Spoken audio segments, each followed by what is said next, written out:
Bueno, en este video vamos a ver lo del modelo ISLM. Vamos a comenzar con el monitoría 6, en el cual se hablan de rigideces nominales. Entonces yo voy a compartir la pantalla.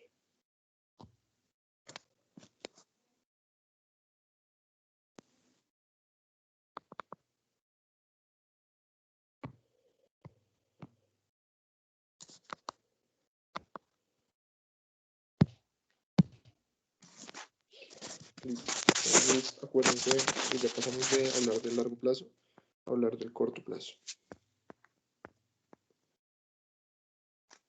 Supuesto importante del corto plazo: los precios son rígidos.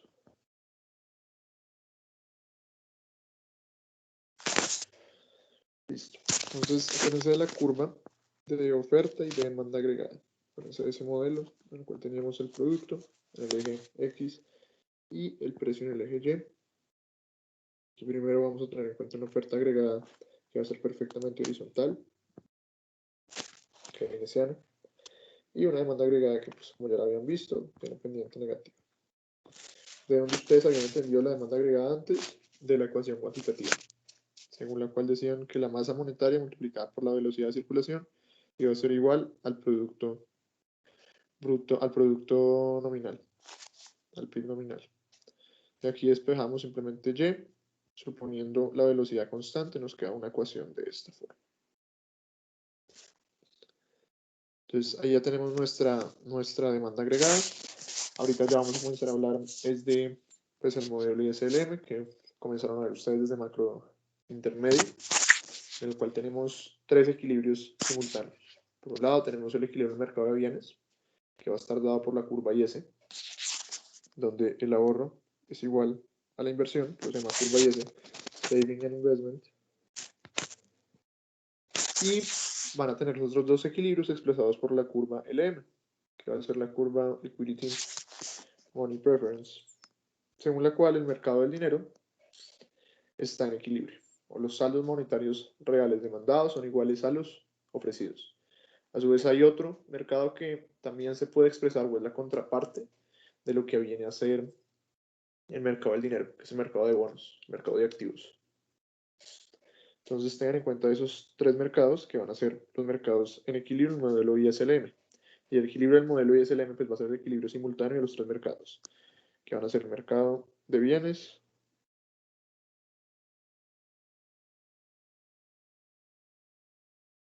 mercado del dinero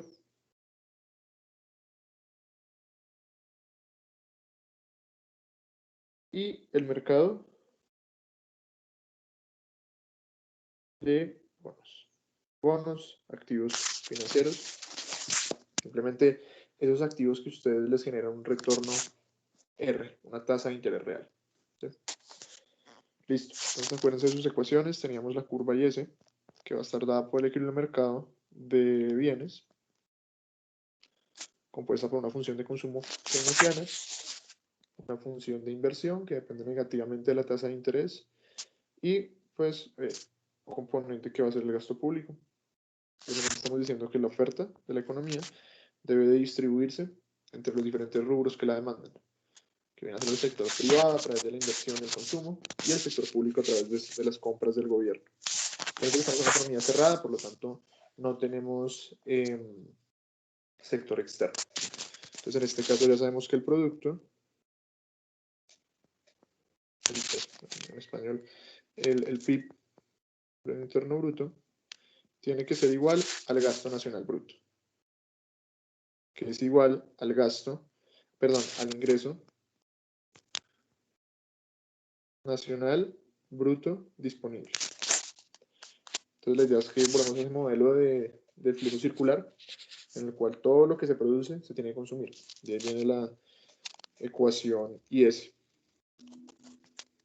Entonces esta va a ser nuestra primera ecuación. Segunda ecuación va a ser la LM, simplemente es la que nos está dictando todos los puntos que son equilibrios, todos los puntos en el plano tasa de interés producto, que son equilibrios en el mercado del dinero, y por lo tanto el mercado de bonos. Va a ser M sobre P igual a L. Entonces, aquí tenemos nuestra función de preferencia por la liquidez,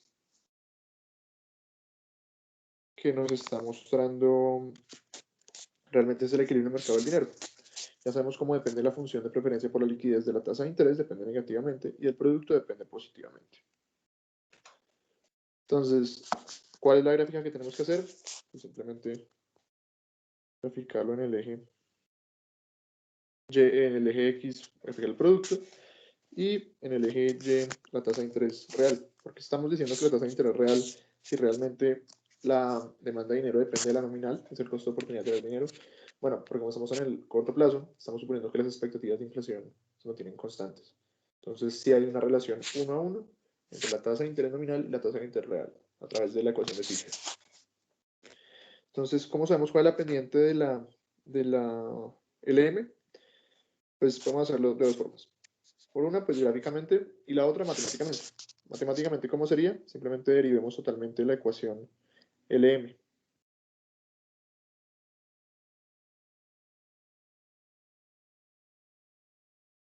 Entonces, de que para sacar la pendiente significa todo lo demás constante. Esto es 0. ¿Y qué necesitamos sacar de R sobre LY? ¿Y eso cuánto va a ser? Va a ser menos LY sobre LR. Entonces, esta va a ser la pendiente de la curva LM. LR sabemos que es negativa. Entonces, negativo por negativo, positivo. Listo. Ahora, para sacar la ecuación de la curva IS, hacemos lo mismo, pero pues con la respuesta a la ecuación IS.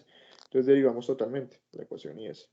C' de Y menos de T más I',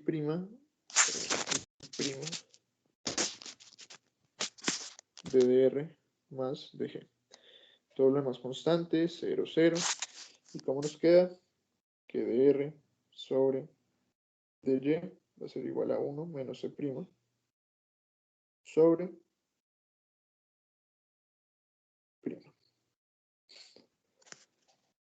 Y eso es negativo, ¿por qué? Porque I' pues es negativa, la inversión depende negativamente de la tasa de interés, puesto que si la tasa de interés aumenta son menos los proyectos de inversión rentables que me pueden compensar ese aumento de la tasa de interés que pagan bonos. Entonces yo voy a decidir desplazar mi riqueza de inversión en capital físico a la adquisición de bonos de activos financieros. Entonces hacemos que esto es negativo. Y ahí viene la pendiente negativa de la IS.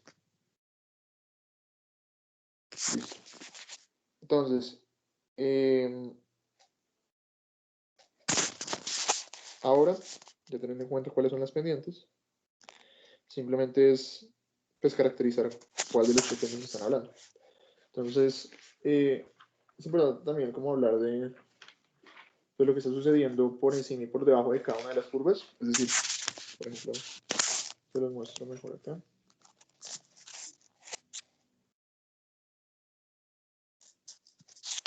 Entonces, digamos, ¿qué pasan los puntos?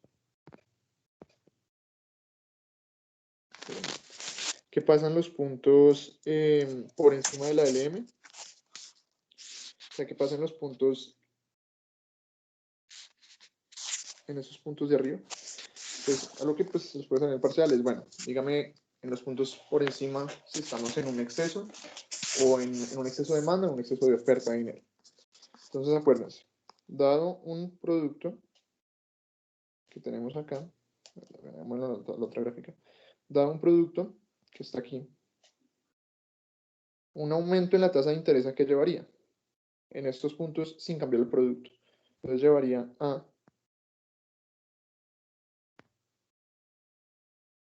tener un exceso en el mercado del dinero. Entonces ya saben que todos esos puntos arriba estaríamos hablando de exceso de oferta. Y oferta de dinero. Y pues en los puntos abajo estaríamos hablando de un exceso de demanda de dinero. Listo. Ahora con la IS, damos lo mismo. Entonces la IS le damos independiente negativa. Dado un producto, ¿qué pasa si el tipo de interés aumenta por encima del cual me equilibra el mercado de bienes? Eso quiere decir que esto se va a volver de esta forma. Aquí tenemos un exceso de oferta, pero de bienes. Exceso de oferta de bienes. Y en el otro caso tendríamos, pues por debajo de la curva tendríamos un exceso de demanda de bienes. Entonces ya para ponérselos todo en un mismo gráfico, estaríamos hablando de estos puntos. Entonces aquí tenemos un exceso de oferta de bienes. Por arriba tenemos un exceso de oferta de dinero. Tenemos un exceso de demanda de dinero. Aquí tenemos un exceso de demanda de bienes. Aquí tenemos un exceso de demanda de dinero. Y en este último punto, en este último triángulo, tendríamos un exceso de demanda. Aquí también tenemos un exceso de demanda de bienes. Y tendríamos un exceso de oferta de dinero. En el de arriba, pues ya vimos que tenemos el exceso de el exceso de demanda de dinero, el exceso de oferta de dinero y el exceso de oferta de bienes. Entonces esto sería como esquematizando lo que está sucediendo en el modelo. Entonces por un lado tenemos el exceso de oferta de bienes, el exceso de demanda de bienes en cada uno de esos mercados. La escasez de demanda, tenemos el exceso de oferta de dinero, tenemos el exceso de demanda de dinero, o también pues escasez de oferta, pueden poner como pues, les parece más cómodo, pero acuérdense que siempre sea consistente. Y listo, entonces ese sería como el esquema que tienen que tener en cuenta. Tener en cuenta lo que estamos viendo. Ahora, ya vamos a comenzar a hacer los ejercicios. El primer ejercicio que vamos a hacer va a ser del parcial 2. Va a ser del parcial 2 de...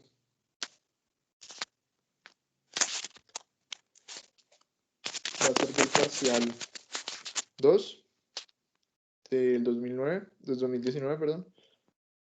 Primer semestre. Entonces, bueno, este dice... El gobierno acaba de anunciar que relajará la regla fiscal con el argumento de atender la migración proveniente de Venezuela. El gobierno podrá aumentar el gasto público y dejar un déficit fiscal de 2.7% del PIB en el 2019 en lugar de 2.2% y un déficit 2.3% del PIB en 2020 en lugar de 1.9%. Entonces ahí lo que están diciendo es que el gobierno ha relajado la regla fiscal. Eso le permite, la regla fiscal simplemente es un límite, es un mecanismo de reglas que se impone el gobierno, ¿sí? Que se impone el sector público no financiero, para evitar endeudarse demasiado. ¿Producto de qué? Producto de un balance primario bastante deficitario, que su déficit sea muy alto. Entonces nos dicen, analice el efecto del mayor gasto público, use el modelo ISL. Listo. Entonces, primero que todo, ya sabemos cuál va a ser el choque, ¿sí? Entonces, ya sabemos que el choque es de G, va a ser positivo. ¿Sí? Ahora, acuérdense, aquí tenemos, son los ejercicios de estática comparativa. Entonces la idea es que lo demás esté constante. Entonces todas las otras variables exógenas, cambien los impuestos, cambien la oferta monetaria, son iguales a cero. ¿Cierto? Entonces ya tenemos que saber eso. Entonces ahora planteemos otra vez las ecuaciones. En variaciones. Va a ser C' de dy menos de t más y' de dr más dg. Y la otra ecuación va a ser d sobre mp igual a LR por dr más LY por dy. Listo. Entonces, aquí es importante identificar cuáles son las variables exógenas, cuáles son las endógenas. Entonces, las exógenas, pues ya saben, son las que no están en los ejes. Este es un modelo simple porque pues, los ejes, o sea, se puede graficar en el plano cartesiano.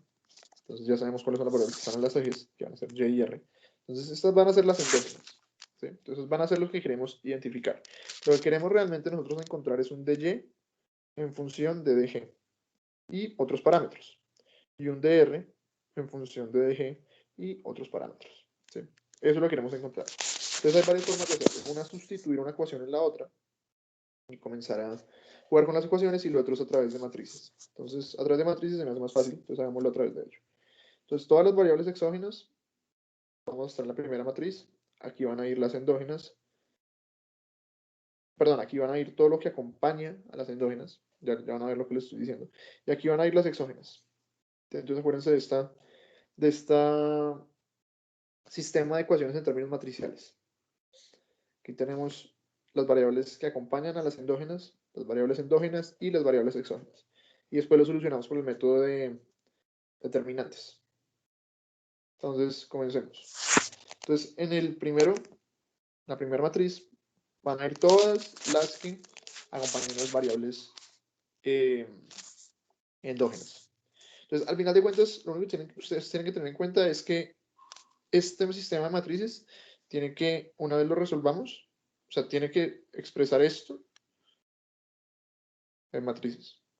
Entonces, eso es lo único que estamos haciendo con las matrices. Expresar este sistema de dos ecuaciones con dos incógnitas en matrices. Eso es lo único que estamos haciendo. Pero es más fácil ya después resolucionarlo cuando tenemos más de dos incógnitas, como vamos a ver en un modelo, creería, la próxima monitoría, que es una extensión de este, pero ya tiene otra curva y no tiene una curva LM. Es el modelo de Roman en el 2010, creo. Entonces, listo. Entonces pongamos estas ecuaciones de esta manera. C menos I', LY, LR, por DY, por DR, tiene que ser igual a DG, 0. ¿Listo? Entonces, lo único que es esto, este sistema simplemente es esto, escrito en matrices. Y pues reemplazando ya por estos supuestos que ya estamos haciendo. Y es que lo demás no está cambiando. Es lo único que estamos haciendo. Pero es más fácil ahora de solucionarlo. Entonces, primer paso. Necesitamos encontrar DDY y DDR, como les dije, en términos de variaciones exógenas y de parámetros. Entonces, pensemos. Tenemos que solucionar por los determinantes. Entonces, en la parte de abajo de estas ecuaciones va a ir el determinante de esta matriz, que vamos a llamar A. Va a ir el determinante de A. Y en la parte de arriba va a ir el determinante de la matriz modificada, es decir, de la matriz que quede cuando reemplacemos cada una de estas columnas por esta parte que está a la derecha. Entonces resolvamos.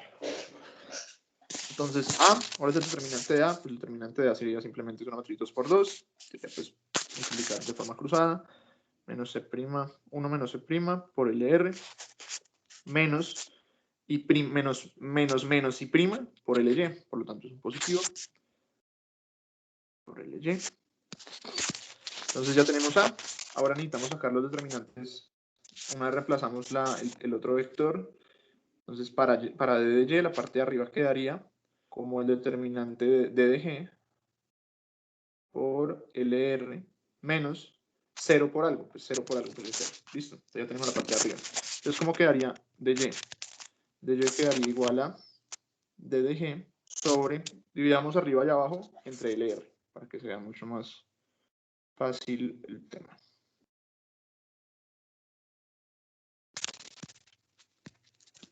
Entonces quedaría de esta manera.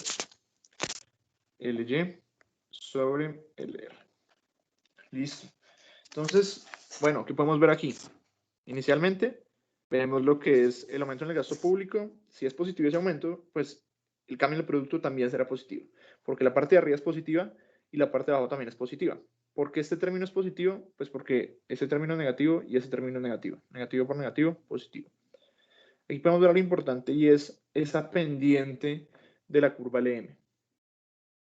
Entonces, entre mayor pendiente tenga la curva LM, eso significará que el efecto del gasto público será menor. ¿Por qué? Porque generará un mayor efecto sobre la tasa de interés. Veámoslo en el diagrama. Entonces, veámoslo en este diagrama. Comparemos una LM con pendiente relativamente alta. Tenemos una LM así, con una LM así.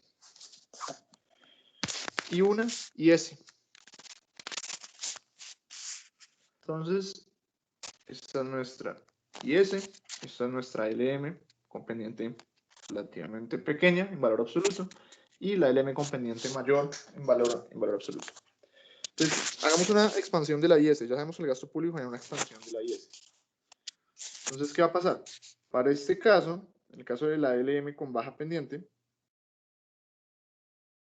tendríamos un aumento grande en el producto y un cambio pequeño sobre la tasa de interés. Pero para el otro caso, tendríamos un cambio pequeño en el producto y un aumento grande sobre la tasa de interés. Un aumento mayor sobre la tasa de interés en este caso. Entonces, esto es importante, ¿por qué? Porque esto nos deja ver cómo, dependiendo de las pendientes, unas políticas podrían ser menos efectivas en determinados países, a diferencia de otros. En este caso, un país en el cual la LM, ¿sí?, tenga una pendiente muy alta, significará que todo ese aumento en el gasto público será más bien transmitido hacia la tasa de interés. Y transmitiendo la tasa de interés, ¿a dónde es que llega? A la inversión, expulsando inversión privada. Ahí está el efecto, que ustedes se acuerdan, que es el efecto crowding out, que es un aumento en el gasto público al aumentar las tasas de interés por medio de una reducción en el ahorro nacional. Lo que hace es perjudicar, lo que hace es deteriorar la inversión privada, el gasto privado. Entonces, ya ven por qué muchas veces el gasto público lo que hace es expulsar inversión, y dependiendo de cuánto expulse, pues será más o menos efectivo ese gasto público. Ya tenemos con respecto a D de Y. Esta sería la respuesta. Ahora, con respecto a R, lo mismo en la parte de abajo. Y en la parte de arriba sería, en vez de reemplazarlo en la primera columna, lo reemplazamos en la segunda columna.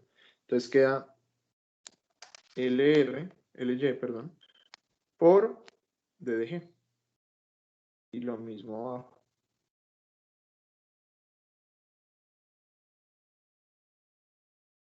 Listo. Entonces, ¿qué dice acá? Simplemente por reemplazar esto en la segunda columna. 1 menos C' por 0 es 0, menos LY por DG. Me faltó un menos acá, qué pena. Pero bueno, ¿la idea cuál es? Entonces, ya sabemos que esta parte es... que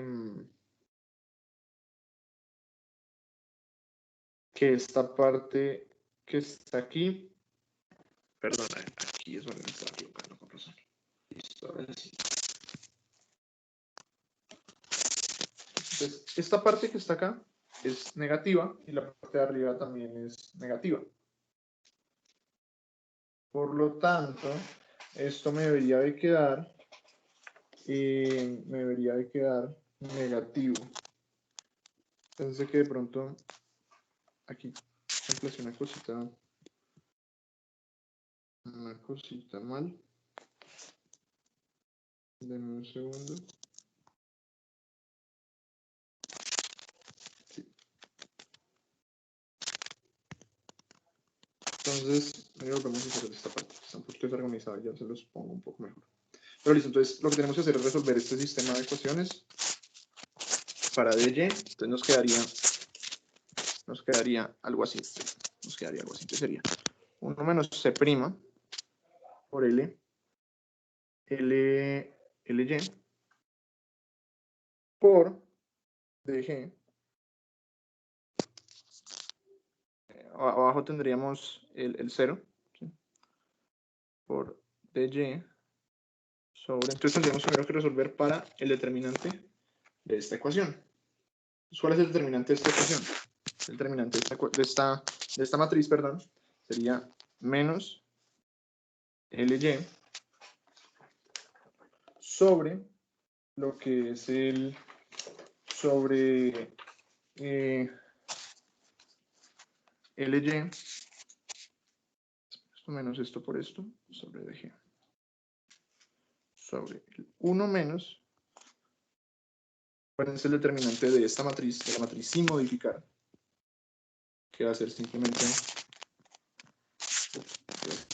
esto, LR más y prima de LY.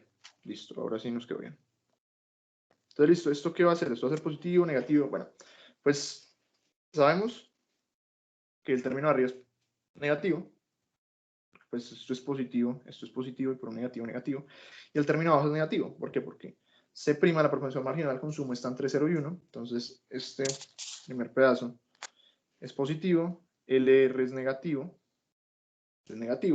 Y lo mismo acá, este primer pedazo es positivo y este es negativo. Eso quiere decir que la tasa va a ser negativo sobre negativo, positiva. ¿Qué es lo que esperaríamos si lo hacemos gráficamente? Simplemente estamos diciendo esto. Y S prima, Y prima, R y R prima. Entonces, esa sería la respuesta a la primera pregunta, al apartado A, que nos dice muestra el efecto gráfico y matemáticamente. Entonces ya lo tenemos, la gráfica es esta, matemáticamente ya sacamos los dos cambios que estábamos buscando. Listo. En el punto B nos preguntan, frente al equilibrio inicial antes del choque, muestran qué puntos del diagrama existen excesos de oferta en el mercado de bienes. Simplemente es, pues antes del choque estábamos hablando de este equilibrio, ¿no? Y S, el M. Este equilibrio que va a ser el Y de equilibrio, pongámosle Y0, Y sub 0, y R sub 0. Y Y. Entonces, ¿en qué puntos es que existía lo que llamamos esos excesos de oferta en el mercado de bienes? Entonces, es en estos puntos que estamos aquí. Borremos la curva LM para que nos quede más simple, no nos estorbe ahí. Son todos estos puntos por encima de la curva IS. ¿Sí? Entonces, ¿qué hicimos realmente con este choque? Lo que está haciendo es aumenta el gasto público, eso va a llevar a un aumento sobre el gasto planeado, que es el lado derecho de la ecuación que define la curva IS.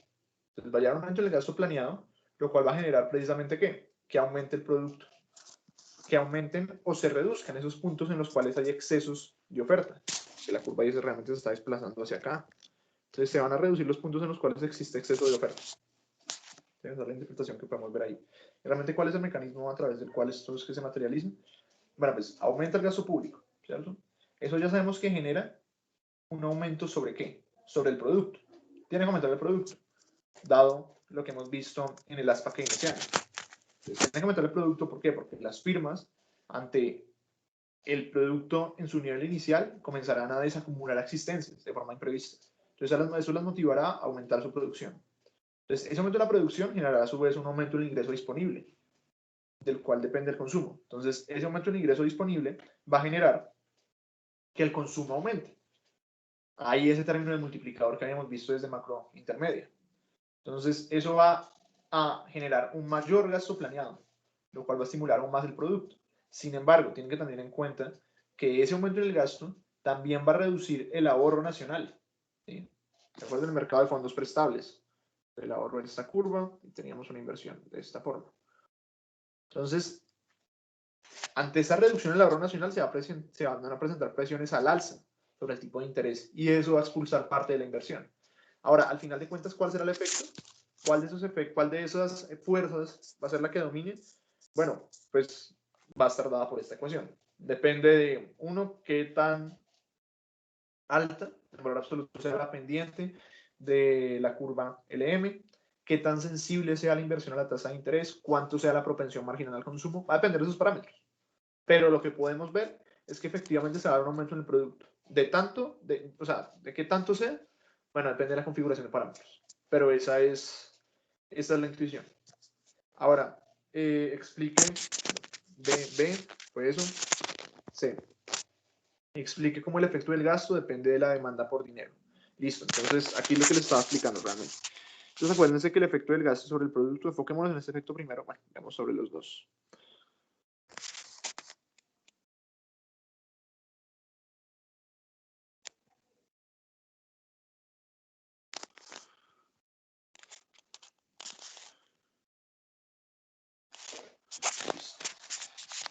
Y aquí arriba pues va a ser 1 menos C' más L' por L Y sobre el R. Entonces nos están pidiendo, bueno, expliquemos el efecto del gasto y cómo depende de la demanda por dinero. Entonces acuérdense que la demanda por dinero pues constituye una parte de ¿qué? De la ecuación LM, ¿cierto? Representa la parte de la demanda, la parte de la derecha de lo que viene a ser el mercado del dinero. Entonces, lo que le estaba diciendo, la demanda de dinero, si ustedes quieren verla, describámosla de esta forma.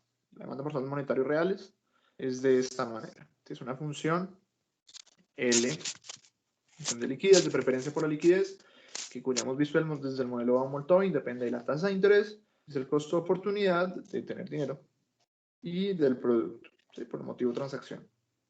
Entonces, saquemos la pendiente. Entonces veamos cuál es la pendiente. Entonces dm sobre p, dd igual ddr por ly más ddy por ly. Entonces esto es cero, por eso estamos en el mercado del dinero en el cual el producto no es una variable endógena. En el mercado del dinero las variables endógenas, ¿cuáles son? La tasa de interés y pues la cantidad de saldos monetarios reales. Entonces hagámoslo acá, m sobre p, tenemos aquí nuestra oferta, es perfectamente vertical, tenemos aquí nuestra demanda. Listo, entonces ¿cómo sacamos la pendiente? Pues simplemente sería ddr, perdón, sobre d, m sobre p, d, que va a ser igual a 1 sobre lr. Listo, tenemos una idea. Entonces digamos que lr aumente. LR, acuérdense que es un número negativo. Entonces si LR aumenta, está en el denominador, pues la pendiente cae. Si la pendiente cae, ¿qué significa? Que tenemos algo, para hacerles un paralelo con lo que veíamos en micro, algo más elástico, ¿sí? Una curva que es más elástica. Entonces, en vez de tener una curva más así, entonces en lugar de tener una curva bastante inelástica, vamos a tener una curva más elástica. Pero eso quiere decir que una curva más elástica, acuérdense, pongamos el caso extremo en el cual es perfectamente elástica y era de una forma así, ¿se acuerdan en micro? Significa que cualquier cambio en lo que es la oferta de saldos monetarios reales, pues no va a cambiar la tasa de interés. La tasa de interés va a estar fija. Entonces, esto es lo que sucede, por ejemplo, en una situación de trampa de liquidez, y es en la cual las tasas de interés son fijas. Entonces, la política monetaria es inefectiva. Producto de que, claro, yo puedo realizar expansiones monetarias, aumentando la oferta monetaria a través de los mecanismos de política que tiene el Banco Central, lo que es el requisito de reservas a depósitos, también lo que es el coeficiente de efectividad de depósitos, hablando de las operaciones de mercado abierto. Todos son instrumentos que utiliza el Banco Central para modificar la tasa de interés en la economía. ¿Por qué? Porque la tasa de interés lo que me está diciendo es, me permite de una u otra forma traer recursos del futuro al presente. Me permite financiar inversión, me permite financiar consumo. Y al Estado incluso también le permite financiar lo que es gasto, al endeudarse. En fin, estamos hablando de esto. Simplemente eso se hace en otra extensión que no sé si tengamos tiempo para hacer, pero que son cosas simples. Pero bueno, el tema es, listo, tenemos un aumento en la oferta monetaria, pero ese aumento no está teniendo impacto sobre la tasa de interés. Las personas son tan sensibles que el aumento sobre la tasa de interés no se va a producir. Entonces, perdón, la disminución, estamos hablando de un aumento en la oferta monetaria. Entonces, acuérdense, aumenta la oferta monetaria, hay presiones a la baja sobre la tasa de interés porque hay un exceso de liquidez. Entonces, al haber más dinero del que la gente desea, eso genera que la gente adquiera bonos. Con esos bonos, ¿qué es lo que está sucediendo cuando la gente desea adquirir bonos? Aumenta el precio de los bonos. Y por esa relación inversa entre el precio de los bonos y la tasa de interés, se reduce la tasa de interés. No va a haber eso en este momento.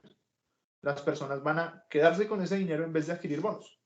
No lo van a hacer. Van a preferir mantener ese dinero en el bolsillo y no van a modificar su demanda por bonos. No lo van a prestar. ¿Sí? No lo van a prestar generando ahora que haya más acreedores que deudores y por lo tanto los acreedores comiencen a competir entre ellos ofreciendo su dinero a menores tasas de interés en los bancos. Cuando hay mucho dinero las tasas de interés bajan, producto de que pues van a competir entre ellos debido a que ahora hay muchos acreedores respecto a los deudores que hay. No va a pasar eso. Se van a quedar los bancos con ese dinero y no lo van a prestar. Simplemente. Como pasó en el 2008. Los bancos por miedo a que las personas no le pagasen, entonces la Reserva Federal incurrió en medidas un poco de política monetaria no convencional, debido a que esas reducciones en la tasa de interés a partir de operaciones de mercado abierto simplemente no estaban funcionando, los bancos no estaban prestando ese dinero. Entonces, eso generaría que la tasa de interés no variase. Eso genera que este término sea muy pequeño, ¿sí? Porque la pendiente será muy pequeña si LR es muy alta. Entonces, ¿eso qué quiere decir? Este término siempre me le quita, ¿sí? O sea, en términos coloquiales, este término de acá le quita efecto al gasto público. Entonces, acuérdense cuál era el multiplicador del gasto público solo viendo el aspa keynesiana. Menos C'. Era de esta forma, ¿cierto? Ahora, yo le estoy agregando aquí algo positivo. Entonces, pues obviamente eso me disminuye el efecto completo. Entonces, lo que sucede es que si estamos en una situación de trampa de liquidez y las tasas de interés están fijas, pues aumentos en el gasto público no se van a traducir en aumentos elevados, en grandes aumentos de la tasa de interés. Por lo tanto, la expulsión sobre la inversión va a ser menor. Y eso quiere decir que el efecto del gasto público va a ser mucho mayor. Entonces, ¿eso qué quiere decir? Mayor efectividad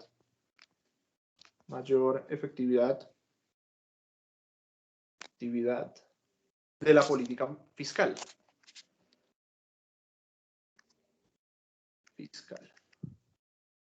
Pero a su vez, eso también viene acompañado de otra cosa que les decía al principio, y es que hay menor efectividad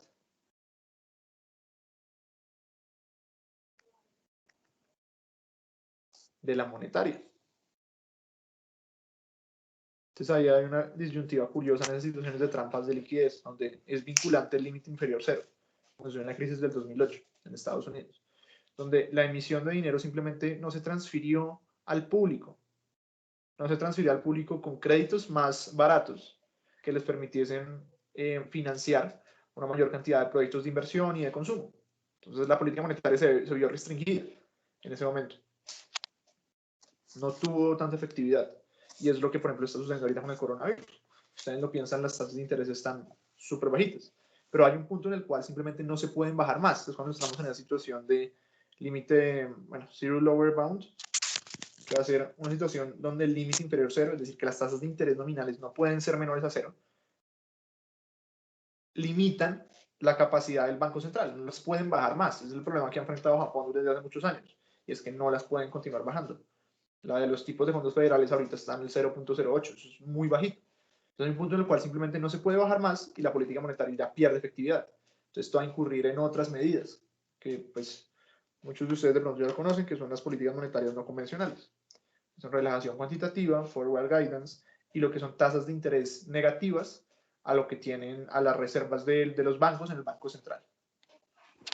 No creo que se los pregunten, pero pues para que lo tengan en cuenta, que hay otros tipos de políticas monetarias cuando la convencional, la ortodoxa, ya no funciona, ya no es efectiva.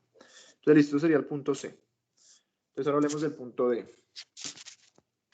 el que nos preguntan, dado que la economía colombiana no se encuentra en su mejor momento, estamos en una situación de desempleo en aumento, relajar la regla fiscal es una política contracíclica. En el contexto del modelo SLM importa si este mayor gasto es usado para atender la migración venezolana.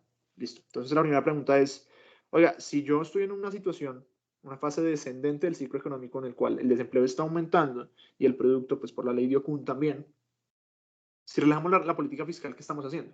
Entonces aquí ya un término que pues, tienen que tener en cuenta siempre es, significa políticas contracíclicas o procíclicas. Entonces, las políticas procíclicas exacerban el ciclo, o lo que es lo mismo, van en la misma dirección del ciclo, van en la misma dirección. Entonces, por ejemplo, estamos ahorita en pandemia, ¿no? Ahorita en pandemia, donde el producto ha disminuido, donde se ha contraído el consumo de los hogares, la renta disponible ha caído, ya sabemos que la variación del producto como consecuencia de la pandemia ha sido negativa. Listo. Entonces, en este semestre, lo que se busca es pasar una reforma tributaria con la que se aumenten los impuestos, se aumente el IVA, incluso se graben algunos productos que antes no estaban sujetos al IVA. Entonces, eso quiere decir que los impuestos van a aumentar y pues se va a reducir el gasto, obviamente. ¿Por qué? Porque en este momento ya estamos en un momento de consolidación fiscal, en el cual gastamos muchísimo el anterior año por todo lo que tuvimos que enfrentar con la pandemia y es requerido para mantener una senda de gasto que sea sostenible, por conceptos de sostenibilidad a la deuda, que realicemos una reforma tributaria. Y muchos países lo van a hacer. Entonces, queremos decir que esto va a aumentar. Entonces, listo. ¿Esto qué es? Esta combinación de reducción del producto, aumento de los impuestos. Entonces, reducción del producto, por un lado ya tenemos una parte de lo que es una política contracíclica y es, bueno, ¿cómo está el producto? ¿Cómo está el empleo? Está cayendo. Y yo estoy aumentando los impuestos. ¿Eso qué significa? Que yo estoy generando que caiga más, porque si aumento los impuestos reduce el consumo y reduciendo el consumo reduce el gasto planeado, con el cual se está reduciendo el producto vía esa acumulación de existencias por parte de las empresas, que vemos en el modelo de SLM. Por eso es que yo creo que es el mejor modelo de todos, porque es simple, pero podemos analizar muchas cosas desde él. Entonces, ¿qué quiere decir esto? Esto nos lleva a que tenemos una política procíclica. Está cayendo el producto y nosotros lo vamos a hacer caer más, ¿sí? Definición simple. Ahora, en este caso tenemos algo contrario, que es relajamos la regla fiscal, es decir, permitimos que nos endeudemos más, que gastemos más, sin necesidad de aumentar los impuestos, en una situación en la que el desempleo está en aumento. Entonces, lo que estamos haciendo es, si ustedes quieren verlo de esta manera, es que G' de Y, ¿qué es? Negativa. Está disminuyendo el producto, pero yo estoy aumentando el gasto. Entonces, sí, esto puede ser expresado como una política contracíclica por parte de Colombia. Esa es la respuesta que deben de poner.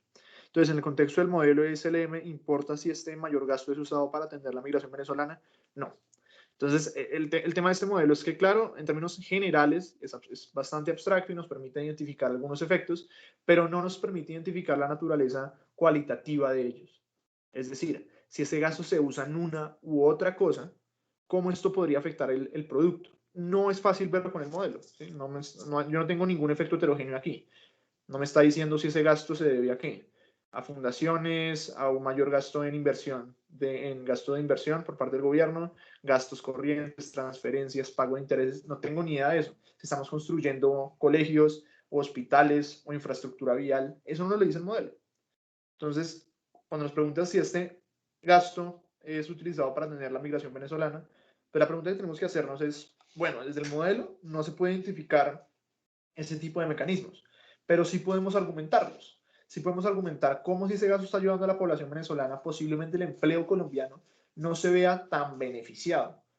Además, teniendo en cuenta lo que es la informalidad en Colombia, ¿sí? Y la informalidad sobre todo de todos los migrantes venezolanos de esta última ola, porque ya la primera ola ya se dio hace varios años y en esa ola sí llegaron personas con altos niveles de cualificación y de saldo de capital humano. En este caso no. Entonces, ese gasto posiblemente no vea los mismos efectos sobre el producto, no tenga los mismos efectos sobre el producto que un gasto dirigido a otro tipo de rubros, pero no se ve desde el modelo. Y lo último, que sería la pregunta D, perdón, la pregunta E, sería ¿cómo depende su respuesta en D de las diferencias entre precios y precios esperados en un modelo que integra la oferta y la demanda agregada? ¿Listo? Entonces, no sé si esto lo hayan visto ya o apenas van en el modelo ISLM y no han todavía como ahondado sobre lo que es la oferta agregada, pero acuérdense de una cosa que es importante y es, aquí tenemos varios casos, ¿sí? Entonces, primero un caso que es así, caso de oferta agregada de largo plazo. Entonces, esto es el largo plazo. ¿Dónde qué se cumple? La neutralidad del dinero. ¿Sí? Ya lo vimos en el modelo de Sidrowski. Se cumple la superneutralidad del dinero incluso. Y lo que vemos es simplemente que cualquier tipo de cambio frente a con respecto a la demanda, ¿sí? Cualquier tipo de que argumentaría Keynes o que argumentarían los New Dealers frente a, bueno, la política monetaria, la política fiscal, cómo puede incidir sobre el producto, ese cambio es inefectivo, no sirve. ¿Por qué? Porque se va a transferir directamente hacia los precios. Tenemos el otro caso de una curva de oferta agregada perfectamente horizontal, donde todo el cambio se está transfiriendo al producto. Aquí ninguno. Aquí todo el cambio se está transfiriendo a los precios. Porque el producto está fijo debido a los factores. ¿Sí? Eso es largo plazo. Las primeras clases de macro intermedia. Y corto plazo, que serían las últimas clases. Pues si vemos que el cambio se transmite no cambian los precios, que están fijos, que ya hay varias teorías frente a, bueno, ¿por qué los precios están fijos? O sea, ¿qué se debe a esas rigideces de precios? Entonces, por ejemplo, los costos de menú de las empresas, también hay otras teorías según las cuales depende de cuál es la composición del producto. Hay servicios, hay productos que pues no cambian el precio tanto frente a otros, son más volátiles frente al precio, hay un ajuste más que todo en cantidades. Aquí todo lo absorbe las cantidades. Y tenemos un caso intermedio, que es cuando la oferta agregada tiene pendiente positivo. Tiene pendiente positivo.